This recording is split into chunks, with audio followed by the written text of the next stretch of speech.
Welcome to The Tech Ranch, live and local here on Super Talk 1270. The latest gadgets, online security, websites and apps, social media, and so much more. How can technology help you? Let's find out. It's time for The Tech Ranch on Super Talk 1270. From our studios in beautiful Mandan, North Dakota, along the mighty Missouri River, here is your guru of geek, Marlo Anderson. Today is about drones. I resemble that remark. It's at the Drone Focus Conference last week in Fargo, North Dakota. Sounds really drony to me. It was kind of drony. You know, all you looked at is drones all day. So, Yeah. we're going to be talking about that. In fact, we're just going to talk about all the new innovations that are coming out of North Dakota and across the country as well. And Jim, how you doing today? Not too shabby. Yeah? Yeah. Get a little sleep in over the weekend? Oh, got a lot of sleep in over the weekend. Are you kidding me? My age?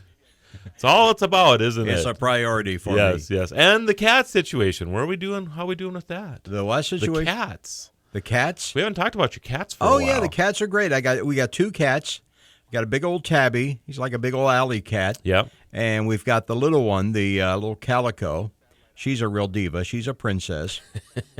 Now, I know you're allergic to cats. That's right. Which is why I find this amazing that you have cats. So, do you have any other allergies, and do they kind of flare up this time of year? Well, oh, yeah. Okay. I mean, right around this time of year, if I'm going to have a problem, this would be the time. Okay. So far, so good this year, however. I mean, ragweed pollen, forget about it. Gotcha. I'm out of here. Yep. So, do you take anything to combat the allergy? I with get the some cats, stuff. or? I get one of those nasal spray things from the store. That's just Over the dedication counter. to me, I tell you. Yeah, over the counter, you squirt it up one nose and then up the other once a day, and I'm good. Okay. Yeah. Okay, interesting. Well, So- I do it for my wife and for the kitties. Sure. 'Cause my wife loves those cats. She's already told me if we ever get divorced, the deal is I get the car, she gets the cats. And I told her I'm good with that. I can work with that. That's too funny. So I don't know if you were following the stuff last week at the Drone Focus or not, but there was quite a crowd over in Fargo for this event. I was very impressed. There was about 350 people that showed up for this, and people from across the country, some across the world, as a matter of fact. A gentleman by the name of Baptiste, who's with Parrot. That's the A brand Frenchman. name of the drone. Sounds like a Frenchman. Yes, he is a Frenchman. Willy, willy, boom, boom, boom. And he was talking about the EB. He had actually climbed the Matterhorn, and then they launched this single-winged aircraft called the EB, which is basically a piece of styrofoam. Okay. But it's got a wingspan, I'm guessing, about 3.5 feet. The thing weighs about 2 pounds, I'm guessing.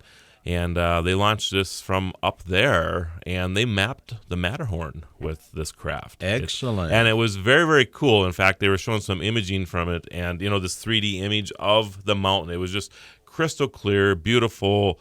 I was just totally impressed. Now, we had an EB demonstration here in Bismarck last year, and the wind was like 28 miles an hour when they threw that craft up in the air. And if you can imagine throwing a 2-pound piece of styrofoam in the air in winds of 28 miles an hour, where do you think that would go? You would think it would just flutter off in the wind. And that is exactly what I expected. I could not believe that this craft could fly in that wind. Amazing. When it's that light. I just figured that the wind would throw it all over the place. I mean, to me, it'd be like crumpling a piece of paper and throwing it in the wind. You would think, well, it's just going to go where it goes. I was literally shocked by this. I just couldn't believe that craft would handle that wind that well, but it does.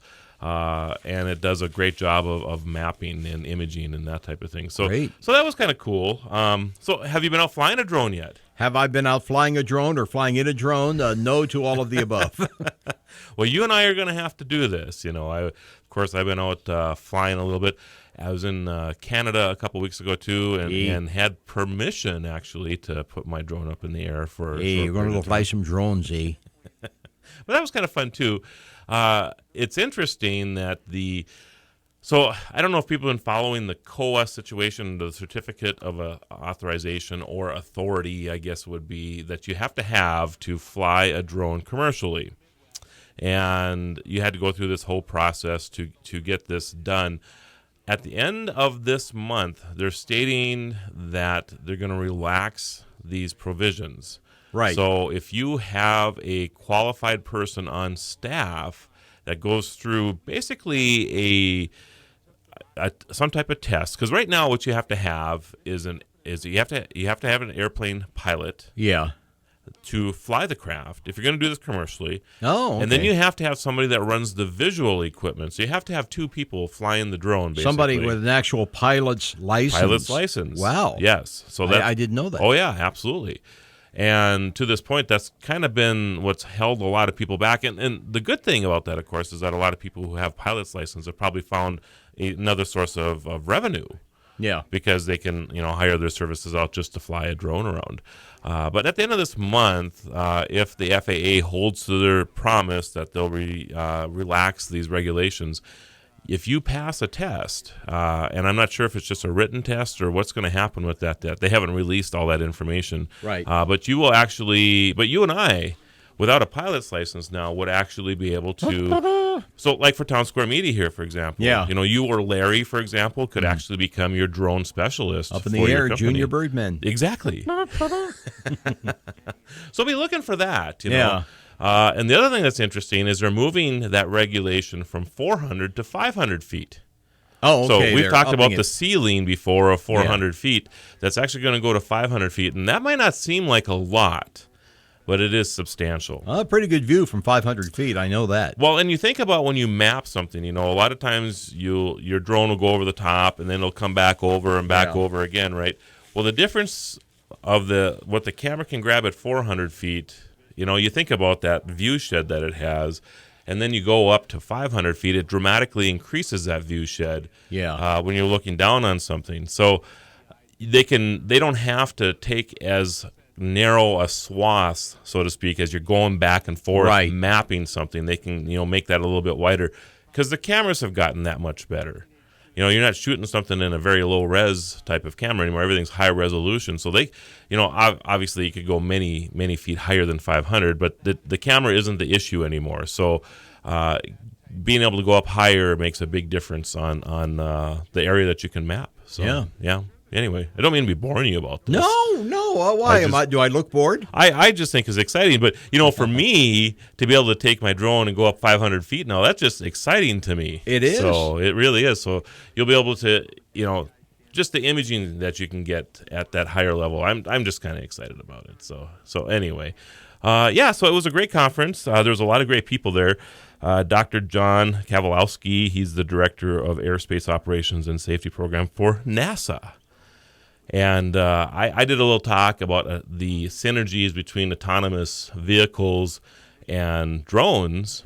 And I was surprised to see this gentleman from NASA in my audience because we were having workshops at the time, and he thought it was intriguing what we were doing. So we had a real nice talk. This gentleman, of course, is ultra smart. And, I'm kind of down here, and so it was an interesting conversation. He just assumed I knew more than I realized, than I do, so which I guess was okay. But He just assumed you all were geniuses. I guess that's probably the case. If you're there, you must be a genius already. Oh, yeah. But he was very interesting to talk to, and had a very interesting presentation when he was on the main stage about the challenges between air traffic and drones and why the FAA is taking their time, and because they just want to make sure that things are okay. And he's the one that actually announced this deregulation, so to speak, of being able to go up to 500 feet and not having to have a pilot's license and that type of thing anymore. So that was pretty exciting news there. And I don't mean to go back harping on this a lot, but it's kind of a groundbreaking thing because any company now, if they want to have a drone and invest a little bit of time and probably a little bit of money, not a lot, I don't think, into having somebody on staff to do this, you'll be able to do that. So other people that were there, Baptiste Tripart, he was actually the gentleman I was talking about that was on the Monsieur Baptiste. Matterhorn. Yes. So The Matterhorn. absolutely. So after the break, everybody, we'll continue our discussion about drone focus and things that fly in the sky.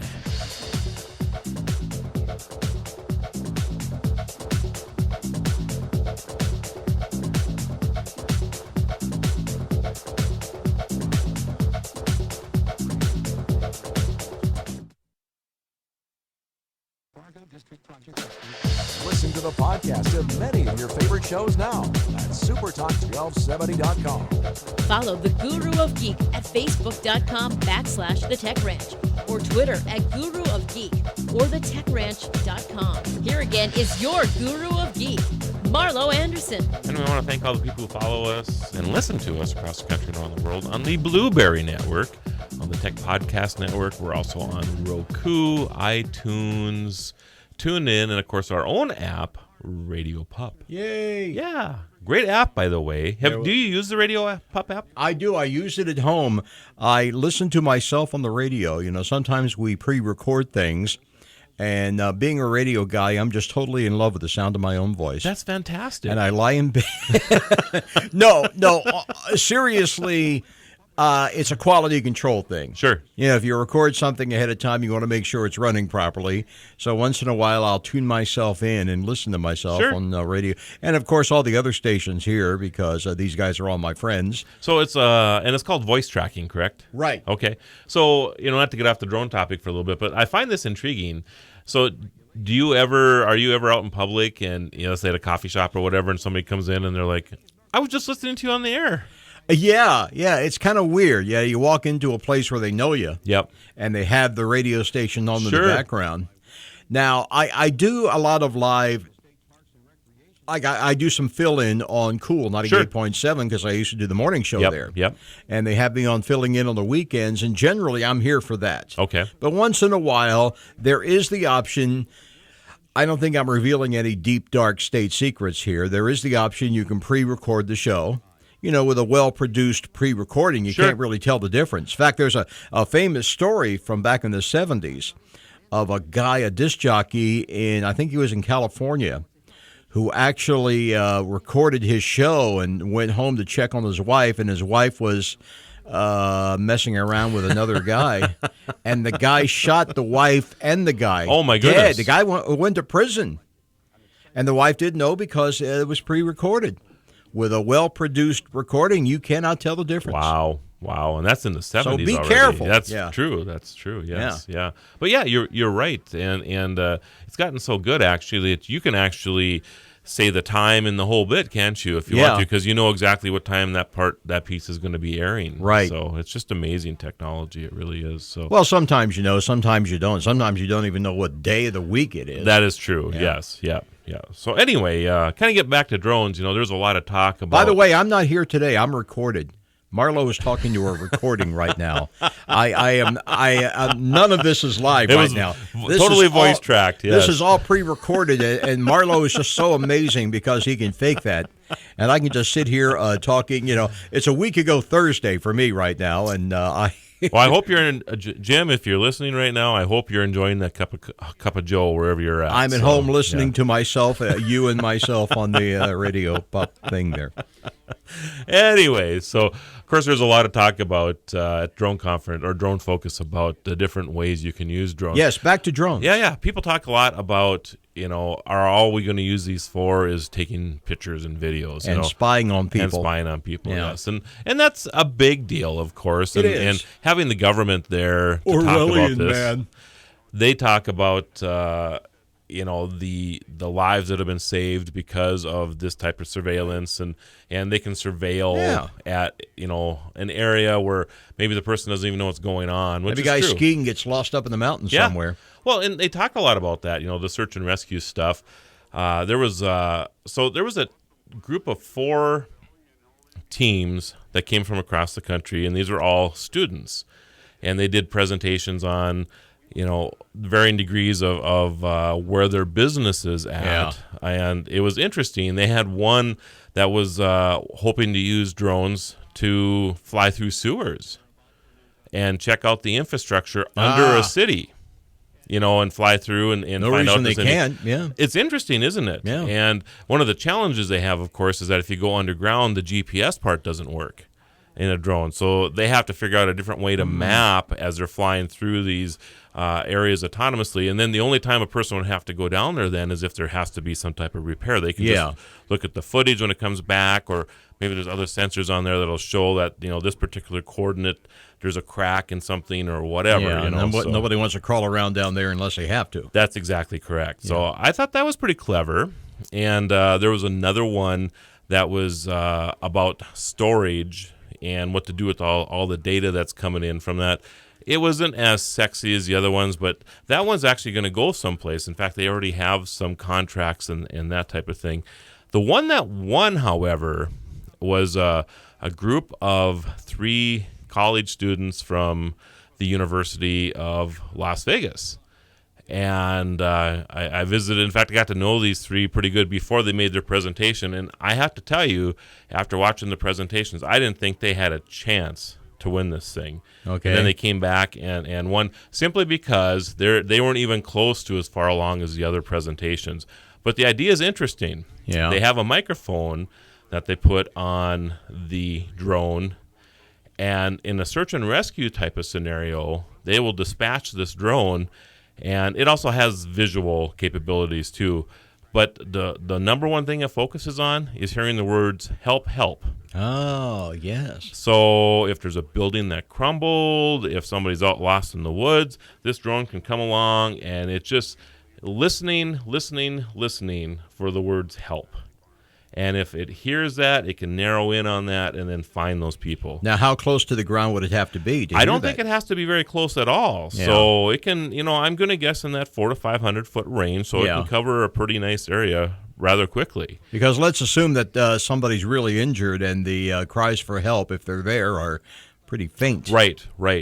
Well, and that's why they do have the visual sensors on there. They have heat sensors and that type of thing, too, to help along with the audio. But a lot of times audio, things that you and I can't hear in a microphone, it can be heard from a great distance. And I'm sure you've seen those microphones where they have kind of that satellite dish look on the end of it to concentrate. Yes, I have. The Amazon Echo that we have at our house, that little device that I talk to and say Alexa, and she does these things, whether putting things on my calendar or whatever. But it can be as noisy as all get out in there. And I can just casually say, Alexa, add to my calendar, Jim, 11 o'clock Monday morning. It can focus right there, through it. Right through all that noise and puts it right in my calendar. So it's amazing what you can do with a microphone array.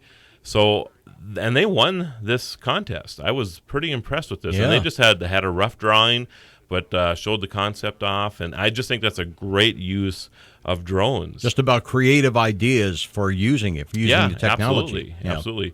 When you think about other things, there was a lot of conversation about in crowds what you can do. If you have to have a public address system, for example, and you don't have anything wired up. Let's say there's this big crowd that forms because there's some event that's going on inside of a building. I'm thinking of maybe some of the Trump riots and things that are going on right now. You could actually deploy a drone or two that have speakers on them. Yeah. And announce to the crowd to disperse or Crowd do whatever control, you need to. So there's a lot of things that can be done with drones other than just the imaging part of it. Yeah. And you really have to think about fire or safety. I was going into the fire thing. So this was interesting, too. Somebody was actually experimenting using a drone to put fires out. And it works. I mean, you think about it. I mean, I've always thought like a helicopter, for example, when you land one of those things, the air disbursement that goes on with that, right? Well, somebody's actually experimenting now with using drones, and they were actually showing a footage of a Phantom 3, which is exactly the same drone I have. And I've always thought about this. When you land, that displacement of air is fantastic. They were actually putting campfires out with this thing. Oh, they have little bags of water, and they just drop the bags of water? They're just using air. Air? Oh! Think of wind, just... and just blowing it out. Yeah, just like you blow out a match. Yeah, that's exactly right. So you do that on a smaller scale or a much larger scale, you could actually maybe combat some pretty amazing wildfires. Using drones. And then, like you said, maybe there's a fire retardant that's built into it as well, so that if there's something that it can't quite control, it can drop a little water or chemical or whatever it is to put that fire out. And searching out the fires, since we talked about that earlier, that kind of thing. You could have, if it's you have wildfire situations that could crop up, you could actually have drones just going over the top of a forest, checking for wildfires before they get out of control. So absolutely. All right, everybody, after the break, we will continue this conversation on drones. So come on back.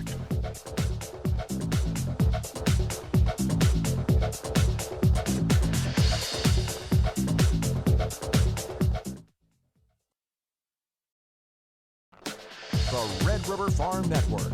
Ag News is here on Super Talk 1270. We're back to the Tech Ranch. Stream this program now at supertalk1270.com. Here is your guru of geek, Marlo Anderson. And in studio, producer extraordinaire Jim Walsh. We're just having a conversation today on last week's drone focus that was held in Fargo, North Dakota. Dronorama. It was a Drone com. You just like that word drone. Drone, yes. But yeah, it was about 350 people that gathered from across the country, and even a few people from around the world were there. And I had a great time visiting with many people. One of those people is a gentleman by the name of Ed Adelman. He is the Director of Safety and Analytics for Union Pacific Railroad. And they just received their COA for basically surveilling radio, or basically, actually it's their radio towers that they're using. Although I would imagine sooner or later that they'll use drones to actually surveil their tracks as well. I would think, yeah. But it seems to me, I think there's about 650 towers, radio towers that they have in place across the country. And these things are, 600, 700 feet tall. And up until, maybe next week now, they've always had, and they have to have, I forget how often it is, but it's at least a couple times a year that somebody has to climb up on that tower and do a manual inspection of this thing. And they've had some people who have been seriously injured doing this, Well, it's a dangerous job. It's a very dangerous job. We have it here at the radio station. Absolutely. We got towers, and we have guys we hire to go up there and fix the towers when there's a problem. That would be a crazy job when you think about that, And, you start off, in our crazy weather around here, you start off in the morning and it's nice and calm, and you head up there, you're 600 feet in the air, and all of a sudden, here comes the wind. Yeah, exactly. You just never know what's, or a bird comes in by. I mean, you just never know what's going to happen. The ability to actually visually inspect these towers without deploying somebody to physically go up them is a big deal. So they have drones inspecting the drone towers? Yes. Okay. Exactly. Technology kind of folds back onto itself. Yes, there. it does. Well, these towers actually are used for communication for the trains themselves. Oh, yeah. So, but yeah, you just never know where we're going to be going with some of this stuff. There's a lot of talk there as well about smart machines and how smart computers are getting. Yeah. There's the chess, the IBM chess. What was it? Is it called Watson? Remember this? Oh, yeah. The name one of this where they computer? had the Russian guy, Kasparov. Yeah. He played against, I think it was Watson. They have continued that program through the years. Yeah. And last year was the first time that the computer beat one of our chess pros. Big Blue or whatever. Yeah, exactly. So intelligence on these machines is getting better and better all the time, and I guess it is kind of scary in a Terminator sense of the word. I was visiting with somebody the other day, and they refer to the Terminator series as documentaries. Didn't you watch the documentary, The Terminator? And you're just like, but it seems like we have the rise of the machine going on Rise of the right machines, now. yes. And they're becoming more and more intelligent as we go forward here. And you're going to see intelligence in drones and robots and all of this stuff as we move forward. Yeah.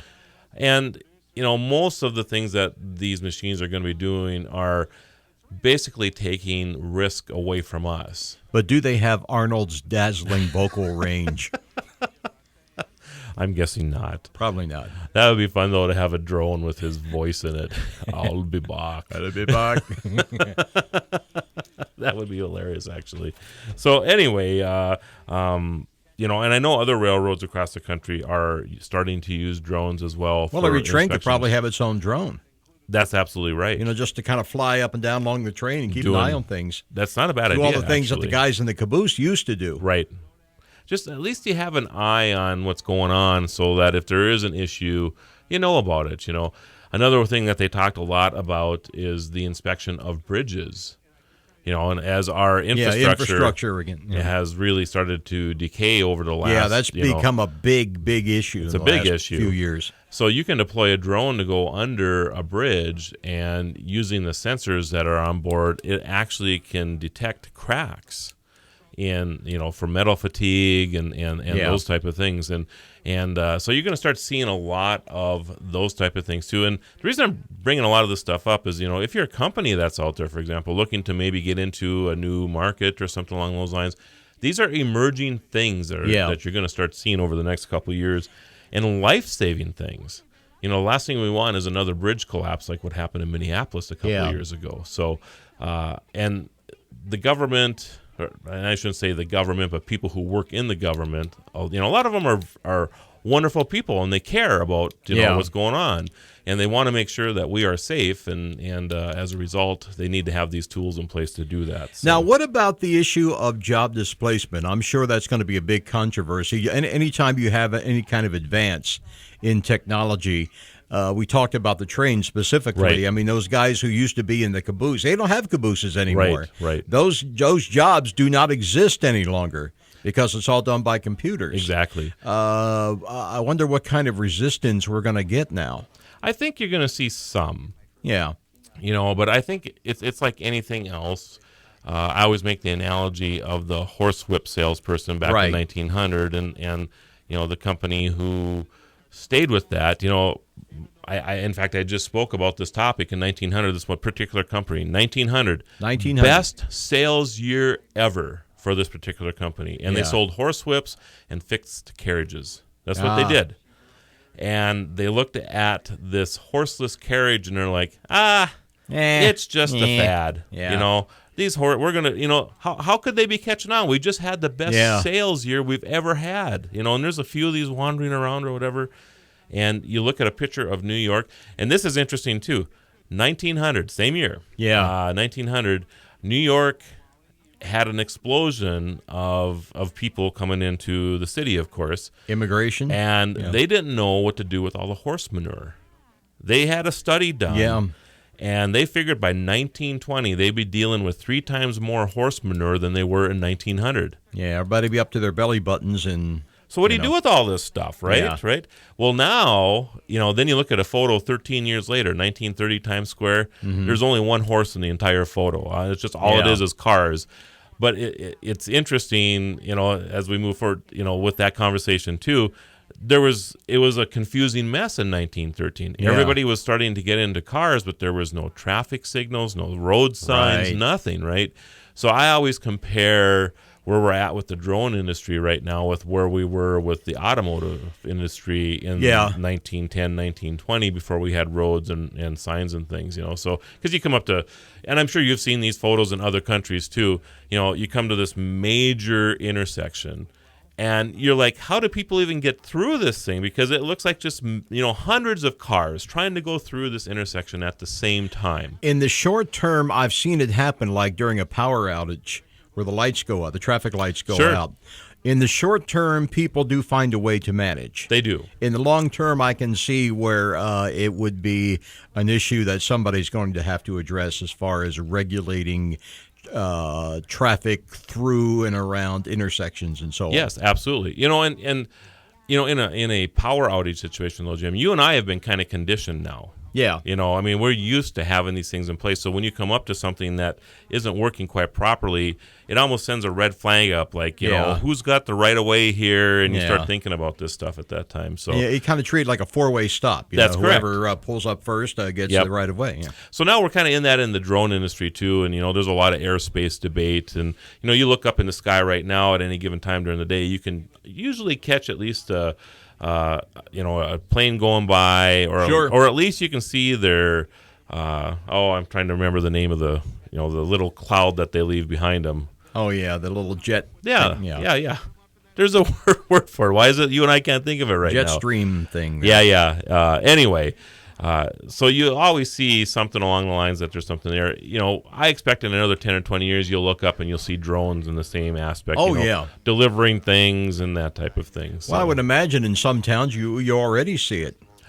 Starting to a little bit, especially in areas that do not have the regulatory like we do in the United States. I would think like Seattle, towns like that are very... not so much yet, but think third world type of countries where there's no regulation. There's a lot of drone activity in those parts of the world right now, because they don't have any regulatory. After the break, everybody, I'll share with you my vision of where the drone industry is going, so come on back.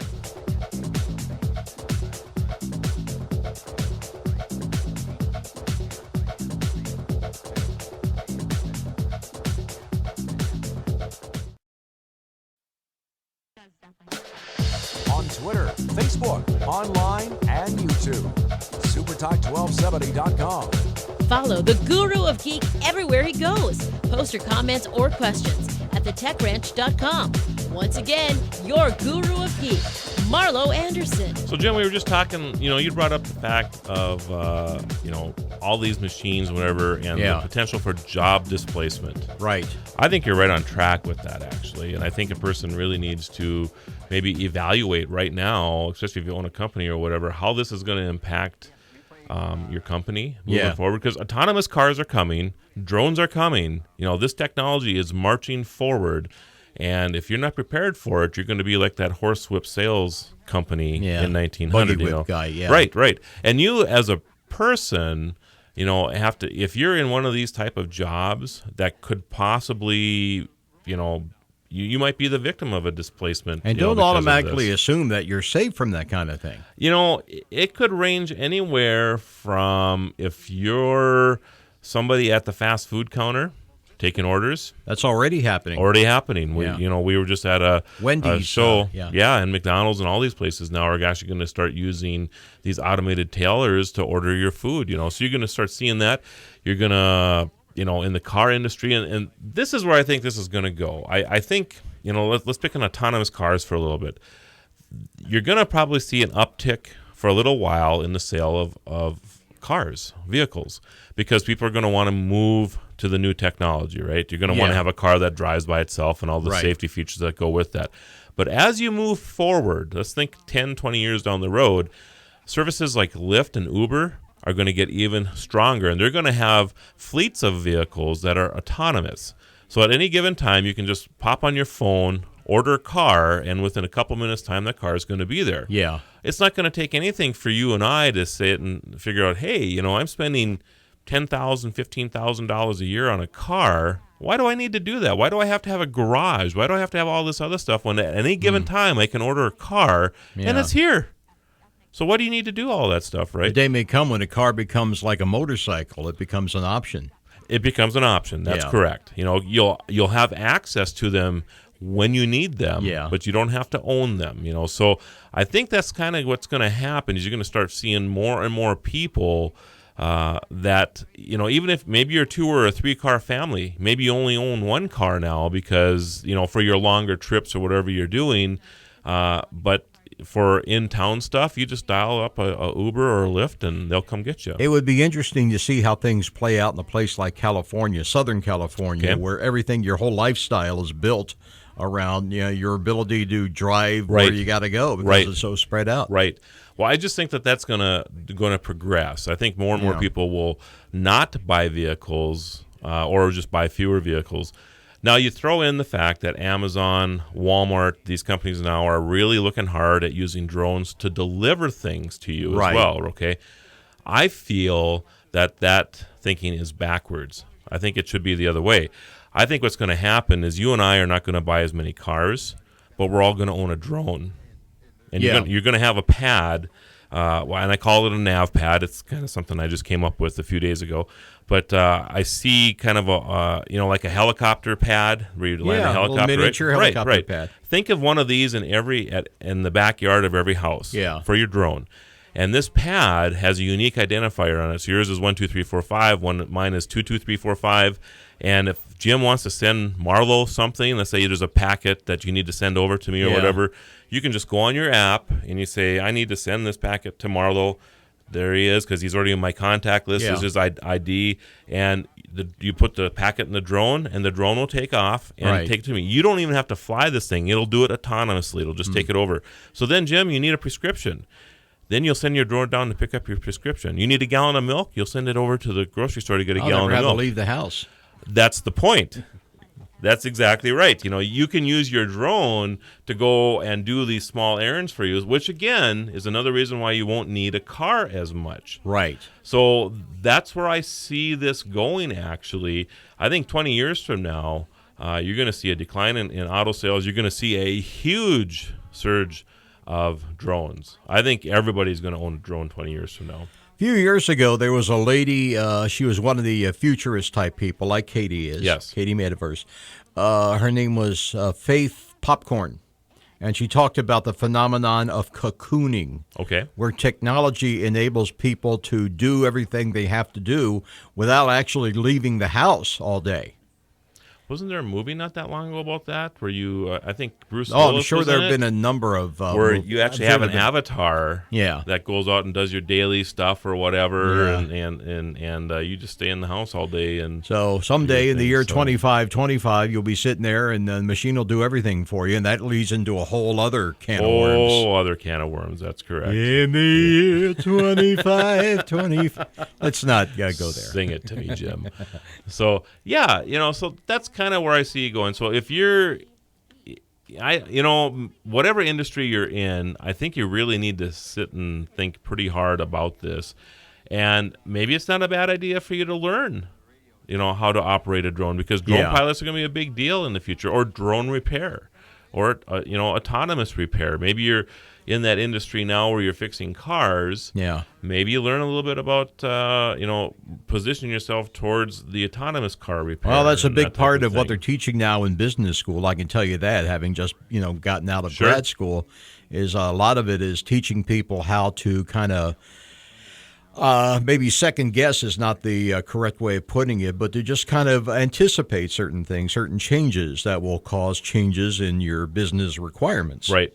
Well, they talk about, one gentleman that was there, and I forget who it was, talked a lot about, our parents probably had one or two jobs. Yeah. And you and I probably fall into that realm too. I mean, we haven't been job hopping a whole lot. Your industry is a little different. You have the same career. You just probably move around a little because there's a lot of changes in radio all folks the time. tend to move around They a do. lot, or they did when radio was Right. a lot, was the big thing. Right. So, but you're still kind of in that same career, Yeah. They're talking now about the millennials, because things will change so quickly, that they'll probably have 3 or 4 distinct careers. Right now, they'll have 3 or 4 different shifts in what they're doing. I mean, so, you can't just train to be a whatever type of engineer or whatever, because that job might not be available 20 Well, years it's kind of from like now. having a portfolio. You have different things in there to cover your bases. Right. If one thing doesn't do well, then you count on something else to do better than the other thing. You have to be pretty fluid. And the same thing with choosing jobs. I'm already looking at that option. Sure. I mean, I fully intend to stay in radio, but I'm certainly going to look for options to supplement my income. Sure. And a lot of people have are to. doing that now. We can go right back to Uber and Lyft. Yeah. Alice and I, of course, we use them all the time when we're traveling. And every time we get into a car with one of these people who are driving, we generally get into a conversation with them. Most of them are supplementing their income. Yeah. Some of them are full-time, but most of them, this is just a part-time gig to help them out. The cool thing is, if something happened to them during their regular daytime job, they would have that to fall back on immediately. Yeah. And there's all kinds of opportunities like How that nowadays. lucrative is the Uber thing? If somebody were to get into it, how much money could they expect to make on the side? I think they do pretty well, actually, Jim. Lyft, I know a little bit more about Lyft, and we were in a vehicle last week or the week before in Chicago, and this particular person, they actually supply them the car. Oh. You have to have 65 rides in a week, and you get a car. So, you're sitting there thinking to yourself, well, 65 doesn't seem like that's too terrible to do. Maybe it is. I don't know. But It sounds like if you're a cab driver, that'd be a full-time week. well, it would be a full time, and I think this Sure person sounds does like a it, full yeah. time. But that's the cool thing about it, is that you can turn that app on any time. This particular gentleman, drove his wife to work at 7:00 in the morning, and then Yeah. he turned his Lyft thing on so that he could start taking rides at that time, and that's his job. I could see myself doing that, drive my wife to work at her job Sure. here in Mandan. Sure. We live in Bismarck. I drive her to Mandan, then turn on the app or whatever, Exactly. and then just drive around and make money until it's time to pick her up. I'm ready. I'm all for that too. That's fantastic. So, I think it's a great idea. yes, absolutely. Jim, a pleasure as always. Likewise, I'm sure. So I guess we'll see you again next week. Yeah, have a good one. Yeah, you too. Take care, everybody.